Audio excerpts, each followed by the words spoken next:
Hey guys, welcome back to my channel. So for those who don't know, I am omoladeokaiyeto, and today's video is definitely going to be church talk.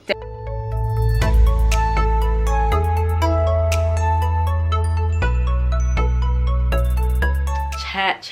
We've all gone through it. We have all gone through it. A lot of us have. A lot of my topics or a lot of things that I speak about, I always like to, probably because I've experienced it or elements of it, or I've witnessed it. I'm gonna start off with one experience, which was back in the day. Hey, I remember when I was around 15 or 16 and my mum invited me to her church. Her church basically was, you know, one of them typical Nigerian churches. Forgive me, yes, I said it out there.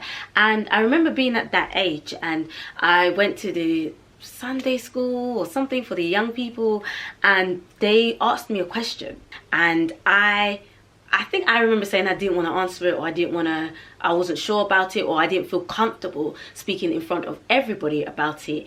And then I'm getting name shamed in front of everybody. I'm being told to stand up, like as a form of disciplinary, and I was just like, why? Like, I'm 15, 16, why are they making me stand up because I refused to answer a question, or because I wasn't sure about it? I didn't feel comfortable in speaking in front of everybody about it. And they were like, you must stand up, you must stand up in front of everybody. And I was just like, are you kidding me? Are you joking me? And because it was far back, I can't even remember if I stood up or not, if I walked away. I do remember an element of embarrassment, an element of disgrace, and I was a bit like, I'm new. Like, I think it was only my second week there, and you're telling me to do that? Like, that's not really welcoming. That's not making a newbie feel comfortable. And I know I do look young for my age anyway, so maybe they thought I was much more younger than they thought I was. You know, like, I just remember going home, telling my mum, like, the church was still new to her as well, and I was like, I can't go to this church. Like, they were not welcoming, they didn't make me feel comfortable.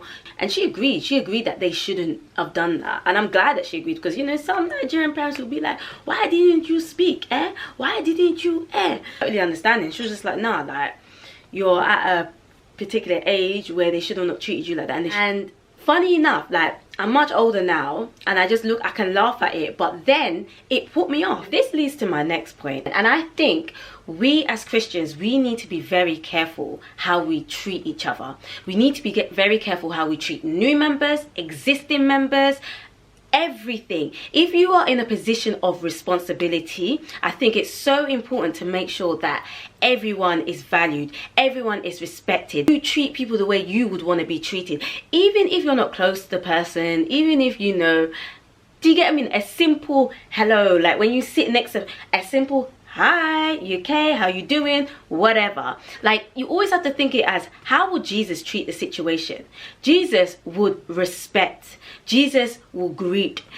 Like, you need to think about it in terms of the characteristics. You need to think, would Jesus treat somebody like that? Would Jesus do that to somebody? And I think this goes to show that, yes, we are humans and we do make a lot of mistakes. Even some of the things that I'm saying to you guys, I've made that mistake. I've made that mistake many times where I've sat next to somebody and I'm just like, huh, like, I'm just ready, let the service begin. Even if I'm not close to them like that, just a simple hello or simple, you're right. Also, there is something called spiritual abuse, and I don't know if you guys have heard of it, but spiritual abuse, you have to be so careful with spiritual abuse. So it's basically twisting the word of God, using the word of God to make people do things in a way that it's for your own gain, or to control, manipulate, and, you know, but I won't go too deep into it. There's also, like, the way you manipulate people, the way you use your power, your authority on people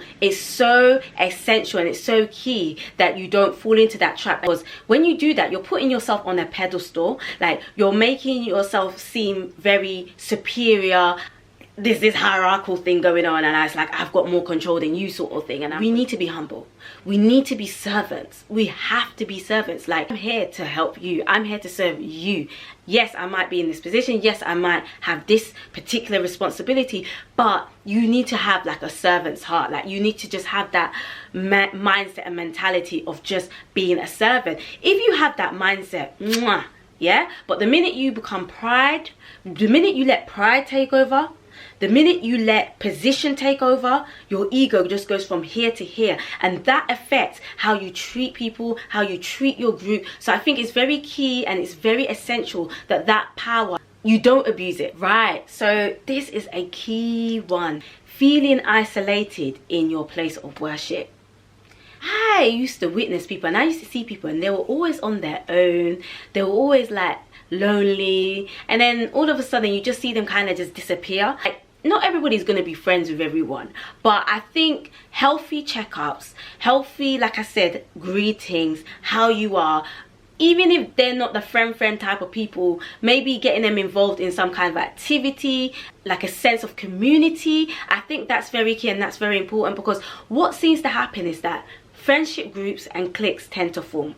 So when friendship groups, cliques and all of this tend to form in churches, those who are a bit more on the lonelier side, or those who feel like they can't fit in, they tend to become a bit isolated and don't feel as welcomed. Very key that there is a sense of community in the place that you go to, even if you're not a friend type. Because even me, as sometimes I can be annoying. Like, sometimes I'm very like on my own, do my thing, whatever. Like, that's just me. I can kind of handle that. I can handle isolation in a place of worship. Our sister's very similar. We're very good like that. But for other people, it doesn't work, and it can make them feel like, oh, you know, I come to this place, nobody says hello to me, I'm isolated, I have no friends, there's no sense of community, I'm just like, what is the point of me staying in this place? And then you get the individuals who like to just come in and go out. Also, I think one of the mistakes that we tend to do is that if someone new comes in, if someone is new, and by the way guys, I'm coming from all different angles, all different perspectives, but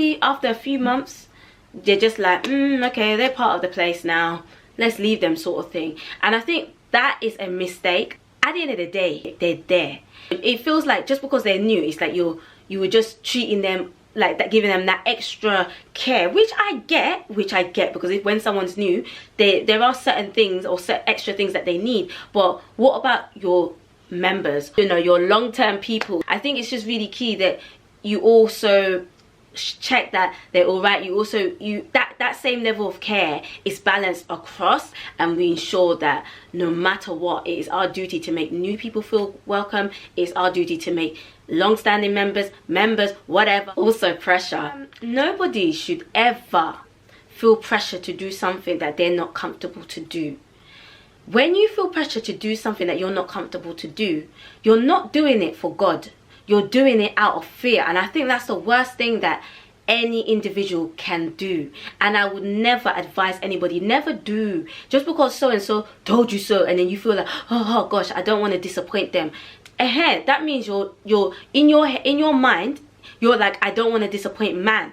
But at the end of the day, it's not a thing of I don't want to disappoint man. It's a thing of your intent, your intention behind it is, I want to make sure that I am pleasing God. I want to make sure that everything that I'm doing is for God. I don't want to feel pressured to ever do anything for God. Like, so I feel like a lot of people, they take that and they leave because they don't like pressure. Because they feel pressure to do this, do that, do this, do that. And then as soon as you know it, they have no life. As soon as you know it, they're just having some kind of breakdown. So I think it's very important that how you get somebody to do something, be careful how you say it to them. You know, just say you have to do this, you've got to do this. No. There's a way to say like, oh, we've got this responsibility, or what do you think of it? Or maybe you want to give some time.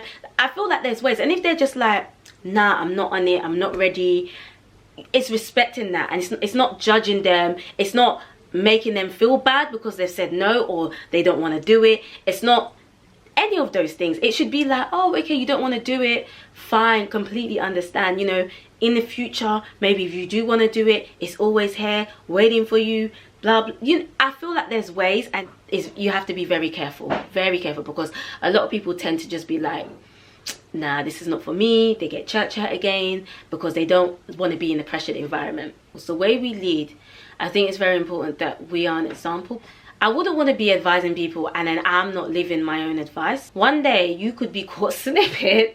Yeah, you could be caught slipping and someone can see that and someone could be like, oh, but they give me this advice, or they tell me to do this and that, and at the end of the day, I'm seeing them do the complete opposite. So I think it's very important that we hold ourselves with integrity, living by the word of God, and we're honest with the word of God. We're making sure that we are trying to live a life that pleases him. So I've given one-sided view, but I'm definitely going to give the other side as well.